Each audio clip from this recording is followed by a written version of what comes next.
کوئی شخص صرف اس لیے کہ اس کی بیٹی نے چاکلیٹ مانگی ہے اپنا ذاتی بوئنگ 747 جہاز پیرس بھیج دے؟ پیرس؟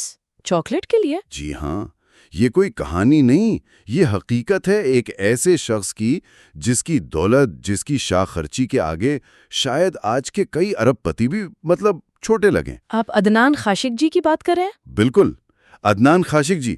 آج ہم انہی کی زندگی کو ذرا گہرائی سے دیکھیں گے۔ ایک ایسا نام جو کبھی تو بے پناہ دولت اور طاقت کی علامت تھا اور پھر ایک دم گمنامی کے اندھیروں میں ڈوب گیا۔ جی، رپورٹس تو یہی کہتی ہیں کہ ایک وقت تھا جب وہ دنیا کے امیر ترین شخص سمجھے جاتے تھے۔ تو آئیے ان کے اس ناقابل یقین عروج اور پھر زوال کی کہانی کو ذرا تفصیل سے دیکھتے ہیں۔ ضرور۔ عدنان خاشق جی کی کہانی دیکھیں صرف دولت کی نہیں ہے، یہ اس زمانے کی بھی عکاسی کرتی ہے۔ ان کی پیدائش 1940 میں مکہ مکرمہ میں ہوئی۔ اچھا۔ ان کے والد شاہی خاندان کے یوں سمجھیں ڈاکٹر تھے، تو تعلقات تو پہلے سے تھے۔ خاندان اصلاً سعودی نژاد ترک تھا۔ تو بنیاد مضبوط تھی پہلے سے؟ جی، تعلیم مکمل کی اور پھر انہوں نے کوئی عام کاروبار نہیں چنا، انہوں نے ایک بہت ہی منافع بخش لیکن کہہ لیں متنازع فیلڈ چنی، ہتھیاروں کی تجارت۔ ہتھیاروں کی تجارت؟ اوہ!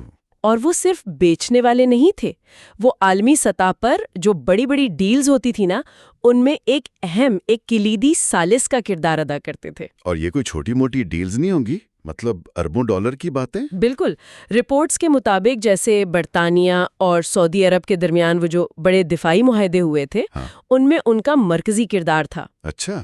کہا جاتا ہے کہ ایک مشہور معاہدہ ہی کوئی 20 ارب ڈالر کا تھا۔ 20 ارب ڈالر؟ جی، تو اس طرح کے سودوں نے انہیں نہ صرف بے تحاشا دولت دی، بلکہ عالمی سطح پر ان کی شہرت، ان کا اثر و رسوخ وہ بھی بہت بڑھ گیا۔ وہ صرف بزنس مین نہیں رہے تھے، وہ ایک پاور بروکر بن گئے تھے۔ صحیح۔ تو یہ 70 اور 80 کی دہائی کی بات ہے؟ جی ہاں، یہی وہ دور تھا 70 اور 80 کی دہائیاں، جب عدنان خاشق جی کا نام لیا جاتا تھا تو مطلب تھا دنیا کا امیر ترین شخص۔ ان کا جو لائف سٹائل تھا نا، اس کا تو تصور کرنا بھی مشکل ہے۔ جیسے کہ؟ دنیا کے 12 مہنگے ترین شہروں میں جیسے London, Paris, new York, Sydney, وہاں ان کے ذاتی محلات تھے۔ محل ایک نہیں، کئی شہروں میں؟ جی، اور پھر عربی نسل کے جو نایاب گھوڑے ہوتے ہیں ان کے استبل تھے، اور ان کی وہ مشہور زمانہ یاٹ نبیلہ۔ ہاں، نبیلہ کا تو میں نے بھی سنا ہے۔ وہ اس وقت دنیا کی سب سے بڑی، سب سے پرتعیش یاٹ مانی جاتی تھی۔ اس نبیلہ میں کیا خاص بات تھی اتنی؟ رپورٹس کیا کہتی ہیں؟ رپورٹس بتاتی ہیں کہ اس پر 4 ہیلی کاپٹرز اتر سکتے تھے، 4 ہیلی کاپٹر؟ اور تقریباً 610 افراد کا عملہ ہر وقت موجود رہتا تھا۔ 610 لوگ ایک یاٹ پر؟ جی، اور یہ اتنی مشہور ہوئی کہ جیمز بانڈ کی فلم نیور سے نیور اگین میں بھی آئی۔ اچھا۔ ہے کہ بعد میں جب ان پر مشکل وقت آیا تو یہی یاٹ ڈونلڈ ٹرمپ نے خریدی، تقریباً 29 ملین ڈالر میں۔ اوہ، تو ٹرمپ نے خریدی تھی وہ یاٹ؟ اچھا۔ ان کی فضول خرچیوں کی تو فہرست بہت لمبی ہے۔ ایک مثال ان کی 50ویں سالگرہ کی ہے۔ کیا ہوا تھا اس پر؟ اسپین میں 5 دن تک پارٹی چلی۔ 5 دن! اور رپورٹس کہتی ہیں کہ دنیا بھر سے کوئی 400 سے زیادہ نامور شخصیات، بااثر لوگ وہ شریک ہوئے تھے۔ یہ صرف پیسے کا دکھاوا نہیں تھا، پھر تو یہ تو پاور شو تھا۔ بالکل، یہ ان کے عالمی نیٹ ورک اور سٹیٹس کی علامت بھی تھی۔ لیکن ایک بات یہاں غور کرنے والی ہے کہ ان کی دولت کا بڑا دار و مدار ذاتی تعلقات اور ڈیلز پر تھا، کوئی ٹھوس صنعتی بنیاد نہیں تھی۔ شاید یہی چیز آگے چل کر ان کے زوال کا سبب بنی۔ اور وہ جو شروع میں ہم نے ذکر کیا تھا بیٹی کی فرمائش والا قصہ، وہ تو واقعی ہاں، وہ تو حیران کن ہے۔ رپورٹس کے مطابق وہ کینیا میں چھٹیاں منا رہے تھے، بیٹی نے آئس کریم اور چاکلیٹ مانگ لی تو انہوں نے اپنا ذاتی بوئنگ 747 پہلے پیرس آئس کریم لینے، پھر جنیوا چاکلیٹ لینے، اور جہاز اسی دن واپس کینیا پہنچا۔ کمال ہے، مطلب پیسے کی کوئی قدر ہی نہیں تھی جیسے۔ لگتا تو یہی ہے۔ اور اسی طرح ان کی طلاق کا معاملہ، وہ بھی تاریخ کا حصہ بن گیا۔ اپنی امریکی بیوی سرایا خاشقجی سے جب طلاق ہوئی، ہاں، وہ بھی کافی مشہور ہوئی تھی، تو جو رقم انہوں نے ادا کی، رپورٹس کہتی ہیں 875 ملین ڈالر، یعنی تقریباً 1 ارب ڈالر کے قریب۔ یہ آج بھی تاریخ کی مہنگی ترین طلاقوں میں شمار ہوتی ہے۔ 1 ارب ڈالر؟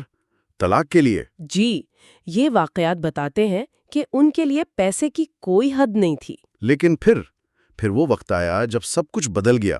وہ شخص جس کا سنا ہے دن کا خرچ لاکھوں ڈالر میں تھا، جی، جس کی یاٹس پر دنیا کے طاقتور لوگ مہمان بنتے تھے، اس کا زوال بھی اتنا ہی ڈرامیٹک اور تیز تھا۔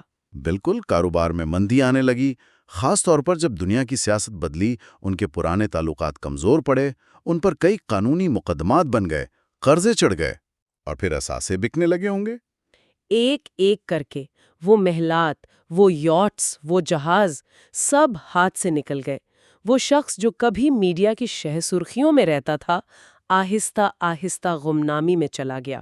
اور زوال کی انتہا، وہ لندن والی کہانی کیا ہے، وہ اکثر سنائی جاتی ہے۔ ہاں، وہ ایک بہت ہی عبرتناک واقعہ بتایا جاتا ہے۔ رپورٹس کے مطابق وہ لندن میں تھے جب ان کی ملاقات ایک سعودی بزنس مین سے ہوئی۔ اچھا، خاشقجی جی نے کہا کہ وہ وطن واپس جانا چاہتے ہیں، سعودی عرب، لیکن ان کے پاس ٹکٹ کے پیسے نہیں ہیں۔ کیا جس کے پاس ذاتی 747 تھا اس کے پاس ٹکٹ کے پیسے نہیں تھے؟ رپورٹس تو یہی کہتی ہیں۔ تو اس بزنس مین نے انہیں اکانومی کلاس کا ایک ٹکٹ خرید کر دیا، اور کہا جاتا ہے کہ یہ بھی کہا، اے عدنان، اللہ کا حکم ہے کہ مال غریبوں پر خرچ کیا جائے، یہ ٹکٹ بھی میری طرف سے صدقہ سمجھو۔ او خدایا، صدقے کے ٹکٹ پر واپسی؟ جی، مبینہ طور پر وہ اسی ٹکٹ پر واپس سعودی عرب گئے۔ چاہے کتنی ہی زیادہ کیوں نہ ہو، ہمیشہ نہیں رہتی۔ وہ اللہ کی دین ہے اور وہ واپس بھی لے سکتا ہے۔ صحیح۔ شاید اسی لیے دین میں وہ دعا سکھائی گئی ہے۔ رسول اللہ صلی اللہ علیہ وسلم کی ایک دعا کا مفہوم ہے کہ اے اللہ، میں تیری نعمتوں کے زوال سے، تیری عافیت کے پھر جانے سے، تیری ناگہانی سزا سے اور تیری ہر قسم کی ناراضگی سے تیری پناہ مانگتا ہوں۔ بے شک یہ دعا اس کہانی کے تناظر میں بہت معنی خیز لگتی ہے۔ بالکل۔ یہ واقعی سوچنے کی بات ہے کہ جب وسائل ملتے ہیں تو ان کا استعمال کیسے ہو رہا ہے؟ کیا وہ دیر پا قدر پیدا کر رہے ہیں یا صرف وقتی نمود و نمائش میں ضائع ہو رہے ہیں؟ ایک اہم سوال ہے۔ لائک، شیئر، سبسکرائب کریں۔